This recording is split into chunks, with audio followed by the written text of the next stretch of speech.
Capítulo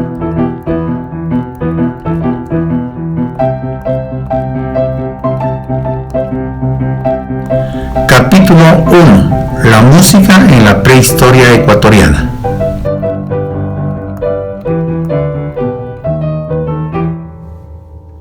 Hola amigos, hace casi 30 años, cuando trabajé como profesor de educación musical, los programas indicaban que se debe dar capítulos sobre la historia de la música en el Ecuador. Pero nunca encontré un dato, salvo una historia de la música escrita hace casi 2 siglos ya por Segundo Luis Moreno. Entonces me puse a investigar, a buscar en todos los textos de historia, de todos los autores nacionales, para encontrar datos. Recorrí los museos, tanto en Guayaquil, en Quito, en la Casa de la Cultura, en el Banco Central, y pude obtener algunos datos que quiero darles a conocer a ustedes en una forma sintética. ¿Qué conocemos sobre la historia de la música en el Ecuador? Realmente casi nada, o algo. Comencemos por hacernos una pregunta. ¿Desde cuándo vive el hombre en lo que hoy es nuestro país, Ecuador? Los restos arqueológicos y paleontológicos encontrados a lo largo del país nos dicen que la presencia del hombre en territorio que hoy es Ecuador data entre los 10.000 años antes de nuestra era o antes de Cristo.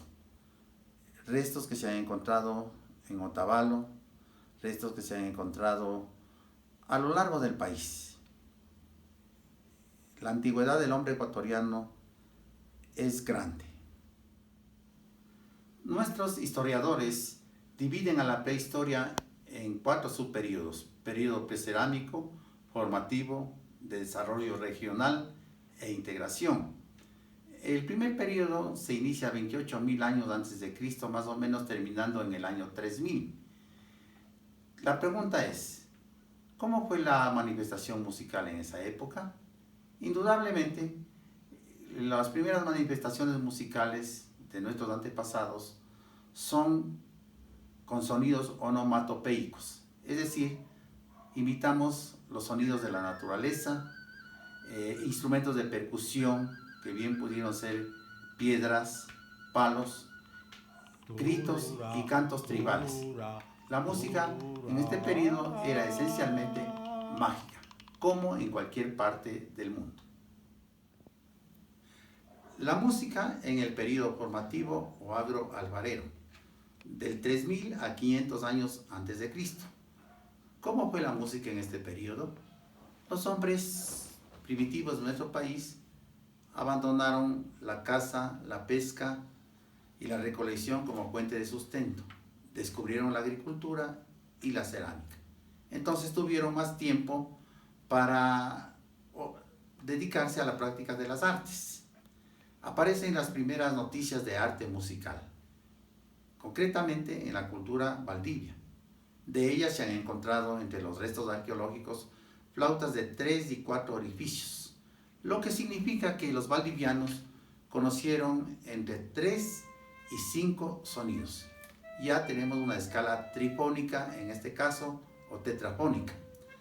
También encontramos otro tipo de instrumentos de percusión a base de conchas marinas, a base de madera posiblemente, con los cuales hacían una percusión muy ruidosa. Lo más característico de Valdivia son las ocarinas, aparte de la flauta, y tenían forma zoomorfa y antropomorfa. Son famosas las Venus valdivianas, que son estatuillas que no eran sino simplemente ocarinas. En el periodo de desarrollo regional, que va entre el año 500 a.C. y 500 después de Cristo, se desarrolla la música en ciertas culturas. Entre ellas podemos manifestar a la cultura de Chorrera.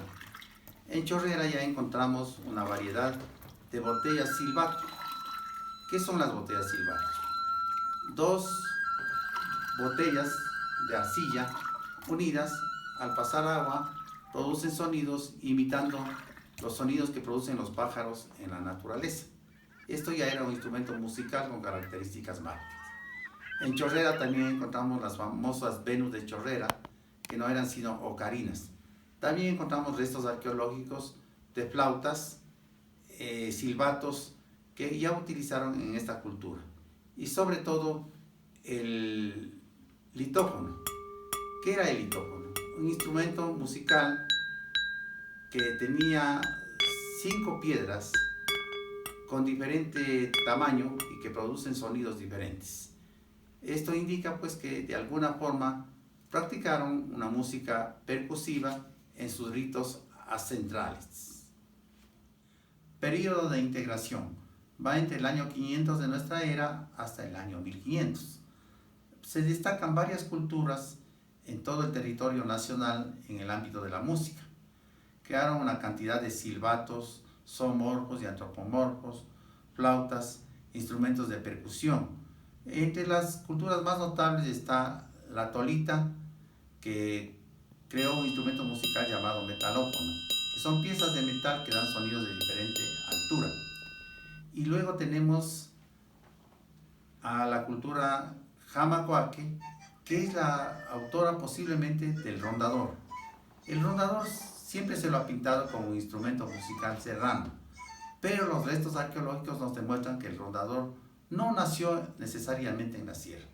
Aparece más bien en la costa y tiene una antigüedad de 2500 años. Había rondadores de 5 sonidos, de 6 sonidos, de 7 sonidos, rondadores hechos en cerámica como también en piedra. Esto es muy importante dentro del desarrollo musical de la prehistoria.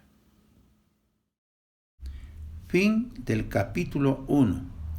Gracias por ver este video.